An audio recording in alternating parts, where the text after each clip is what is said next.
नमस्कार दोस्तों, मैं अंकुर उपाध्याय स्वागत करता हूं आप सभी का एक बार फिर से अपनी नई वीडियो में। दोस्तों, रेलवे स्टॉक्स के बारे में इस वीडियो में आप सभी के साथ डिस्कशन करूंगा। रेलवे स्टॉक्स को लेकर कमेंट भी काफी सारे आए हैं मेरे पास। अब मैं आप सभी के साथ देखो रेलवे की बात करूं अगर, तो एक चीज जो हमें दिखी वो ये कि 2020 कोविड के बाद जो बाजार में रैली शुरू हुई, 2022 के बाद इनमें भी एक बड़ा उछाल आना शुरू हुआ, ऑलमोस्ट 2022 की स्टार्टिंग में ही। और ये तेजी लगभग 2.5 साल चली, 2024 मिड तक, आप जून भी कह सकते हो और स्पेसिफिकली सितंबर भी कह सकते हो। और इन 2.5 सालों में मार्केट के हर एक पार्टिसिपेंट ने कोई ना कोई रेलवे स्टॉक उठाया, पोर्टफोलियो में डाला, पैसा बनाया, बेचा, फिर खरीदा होगा और शायद फंसे भी होंगे। तो ये कहानी है रेलवे स्टॉक्स की, जिनमें ना बड़ी मतलब रोलर कोस्टर तो नहीं कहूंगा, लेकिन एक गोल्डन पीरियड देखा हमने और उसके बाद आज फंसे हुए हैं लोग। 2024 सितंबर के बाद अगर किसी ने लिया तो उसने सिर्फ लॉस ही लॉस देखा। 2024 सितंबर, जून, मई में किसी ने ले लिया तो वो भयंकर लॉस में है।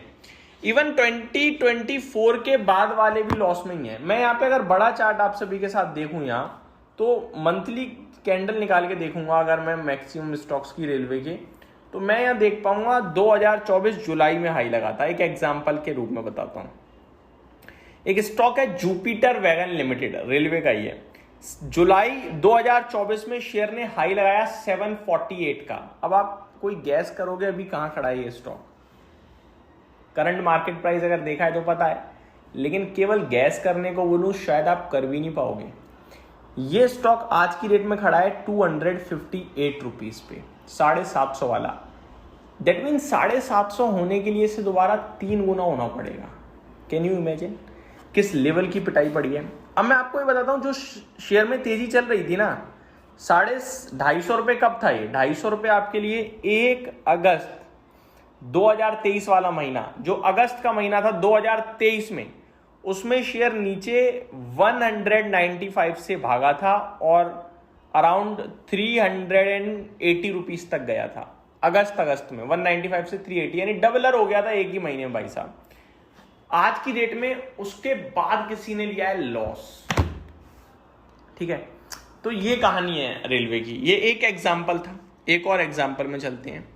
आरवीएनएल, ये तो भैया मतलब देवता था एक समय पे, स्टॉक पूजते थे पब्लिक से, लेकिन आज फंस रही है बुरी तरीके से।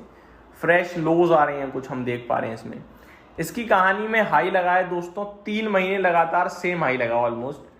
31 जुलाई 2024 650 का हाई, जुलाई के बाद अगस्त 615 का हाई, अगस्त के बाद सितंबर 620 का हाई, और उसके बाद से करेक्शन शुरू। और पता है अभी कहां पे है? अभी है ये 225 रुपए पे। यानी इसको भी मोटा मोटी लेवल पे ना 3 गुना होना पड़ेगा अपने प्रीवियस हाई दिखाने के लिए, जो 2024 सितंबर, जुलाई, अगस्त में लगे थे। ये स्थिति है पूरे रेलवे क्षेत्र की। एक कहानी नहीं है ये सारी कहानी है। चाहे आप आरवीएनएल ले लो, आईआरएफसी ले लो, टीटागढ़ रेल ले लो, जुपिटर वैगन ले लो, आईआरसीटीसी ले लो, कोई भी स्टॉक रेलवे का उठा के देख लो, पब्लिक ट्रैप है भाई। और आज की डेट में पता है क्या है? लोग जब पूछते हैं ना भाई क्या करें, trust me, no one have any answer to answer them. कोई जवाब ही नहीं होता जवाब देने के लिए। क्यों? आप किस बेसिस पे दोगे? मैं इसका दूसरा पहलू शेयर करना चाहूंगा।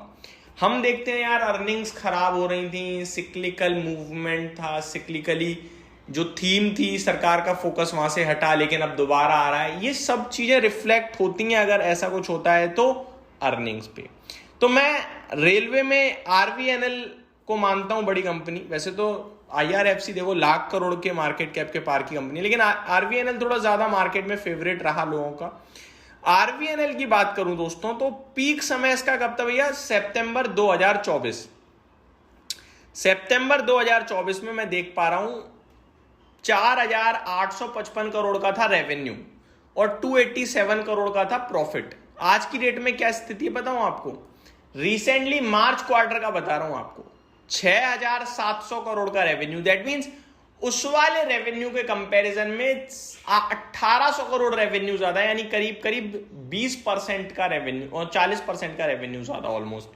प्रॉफिट की बात करूं तो उस समय 287 समथिंग करोड़ था और अभी 182 करोड़ है। प्रॉफिट है कम क्योंकि मार्जिन कम है, लेकिन मैं मार्च क्वार्टर से प्रीवियस क्वार्टर देखूं यानी दिसंबर 2025 का क्वार्टर, तो भैया 324 करोड़ का मुनाफा था। दैट मींस प्रॉफिट तो नहीं टूटा, फिर शेयर क्यों टूटा?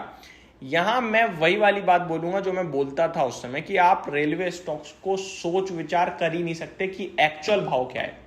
वैल्यूएशन का खेल। एक समय ये रेलवे कंपनियां या सरकारी कंपनियां ट्रेड करती थी 5-6 के पीई पे और अंडर वैल्यू बुक वैल्यू के अकॉर्डिंग। ये रेलवे कंपनियां पीई के हिसाब से चली गई भैया 70 के पीई पे, और आज वापस से गिरकर आरबीएनएल खड़ा है 55 के पीई पे, करीब चला गया था 100 के पीई के पास। तो एक तो वैल्यूएशंस की वजह से रह गया आधा। अब आप समझिए बुक वैल्यू, इस कंपनी की बुक वैल्यू 30 रुपए थी 2020 के समथिंग, और शेयर का भाव भी 30 रुपए ही था, 30 रुपए या 32 रुपए, इससे ज्यादा नहीं था। इस कंपनी का आज बुक वैल्यू 47 रुपीज है, लेकिन शेयर का भाव कहां है? 225 रुपए। समझ रहे हो? ये चेंज जो हुआ है ना, इसकी वजह से सब कुछ बदला और हम लोग डिसाइड नहीं कर पा रहे क्या करें। इनके फंडामेंटल्स कल भी उतने ही स्ट्रॉन्ग थे जितने आज हैं, लेकिन आज भी आपके पास वैल्यूएशंस की वजह से जवाब नहीं है। आप ये सोचो कंपनी के फंडामेंटल्स खराब हो गए तो गलत है। Fundamentals are still same, but you can't decide what to do. क्यों? Because of their valuations movement. तो कहने वाली बात यह है, अगर है टेक्निकली वीक है, चलने का नाम नहीं ले रहा है, गिर रहा है, और अगर बेचना चाहते हो, बहुत गिरा हुआ है यस, लेकिन आप किस बेसिस पे कहोगे कि ये बहुत गिर गया, यहां से घूमेगा? अर्निंग के बेसिस पे तो अर्निंग तो अभी भी ठीक है, वैल्यूएशन के बेसिस पे तो भैया आज की डेट में भी देखो आप 55 के पीई पे रेलवे कंपनी महंगी ही है, सस्ती नहीं है। तो ये मेरी तरफ से आपके लिए डेटा है। मैं लॉन्ग टर्म के लिए अभी भी इनमें कॉल देने को तैयार नहीं हूं। मूवमेंट दिखेगी तो टेक्निकल बेसिस पे देंगे, जब भी देंगे, अभी नहीं। ये मेरी तरफ से अपडेट थी। उम्मीद करता हूं डिटेल्स पसंद आई होंगी। Thank you so much for watching this video. Have a great day guys.